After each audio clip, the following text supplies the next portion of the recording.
Ham! Barang! Yeah! Ni!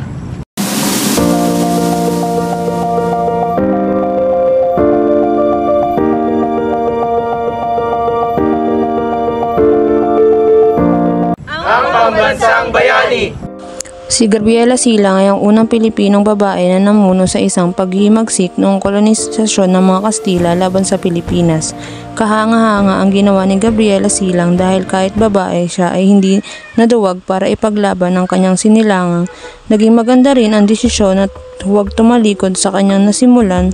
Ipinagmalaki natin ang katapangan ng isang babae. I will fight for freedom, not for myself, but for my country and my people.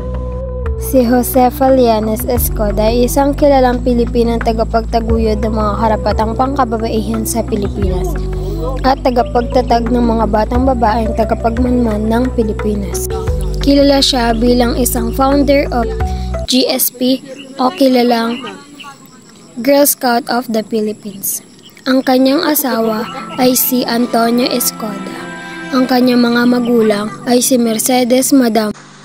In the service of the country, no sacrifice is too great. Si Melchora Aquino ipinanganak noong Enero 6, 1820 ay isang Pilipinong mapaghimagsik na mas kilala bilang Tandang Sora. Dahil sa kanyang edad noong panahon ng himagsikang Pilipino, tinagurian din siya bilang ina ng Balintawak at dakilang babae ng rebolusyon dahil sa kanyang ambag sa kilusan.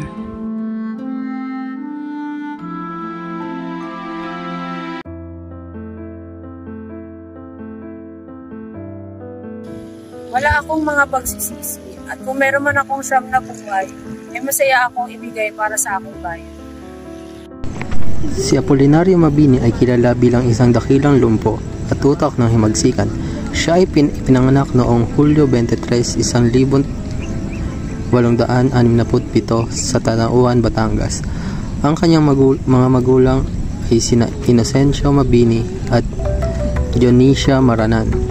Lumaki siya sa isang mahirap ngunit masipag na pamilya. Ang hindi magmahal sa kanyang sariling wika ay higit pa sa hayop at malansang isda.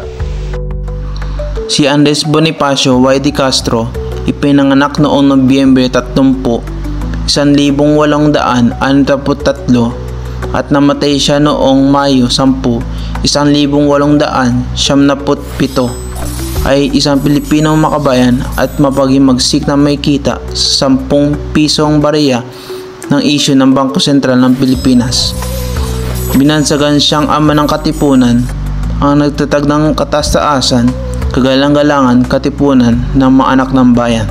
Alin pag-ibig pa ang higit kaya sa pagkadalisay at pagkadakila, gaya ng pag-ibig sa tinubungang lupa?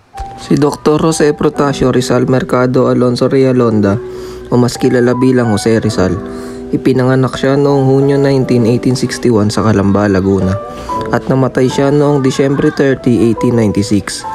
Si Jose Rizal ay Pilipinong makabayan, manunulat, pulimata at isa sa pinakatanyag na tagapagtaguyod ng pagbabago sa Pilipinas noong panahon ng mga panakop ng Kastila. Kilala si Dr. Jose Rizal sa kanyang mga nobela na No Limitang Here at El Filibusterismo na naglalarawan ng pangapi ng Espanyol sa Pilipinas. Itinatag ni Rizal ang Lalitang Pilipina na samahan na naging daan sa pagkabuo ng katipunan na pinamunuan niya. Ang ay isang mabisang kasangkapan upang magbuklod ang mga kababayan. Na ang layunin nila ay makatulong sa iba upang maging maayos ang buhay ng ating kababayan. Sila ang mga taong inaalala dahil sa laki ng kanilang kanilang ginawa sa ating bansa. Sila ang nagsisilbing inspirasyon sa mga taong kasalukuyan upang gayahin